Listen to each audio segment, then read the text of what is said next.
দুর্গাপুজোর স্পেশাল এই মা দুর্গা ক্লে জুয়েলারিটা তোমরা অনেক আগেই দেখে নিয়েছো।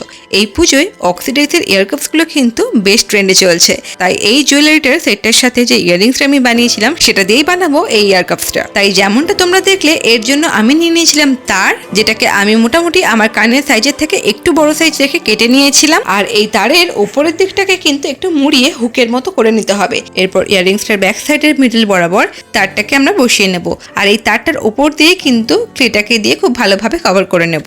আরো কিছুটা ক্লে নিয়ে এই ঠিক হুকটার মুখটার মধ্যে একটু লাগিয়ে নিয়েছি, যাতে কানে পড়ার সময় এটা না লাগে। তারপরেও আমি তাকে করেছিলাম ছোট্টখাট্ট একটু ডেকোরেশন। এর জন্য একটা চেন, কয়েকটা ঝুমকো আর জাম্প রিংসের সাহায্যে কিন্তু আমি এই তারটার উপর এগুলোকে অ্যাটাচ করেছি। আর এভাবেই আমার একটা সুন্দর ভাইরাল পুজো স্পেশাল ইয়ারকাপ তৈরি হয়ে গেল। তো এই পুরো সেটটা একসাথে পরার পর দেখতে কেমন লাগছে সেটা কিন্তু ঝটপট আমাকে কমেন্ট করে জানিও। আজকের মতো এতটুকুই, আমি তো চললাম ঠাকুর দেখতে। দুর্গা দুর্গা।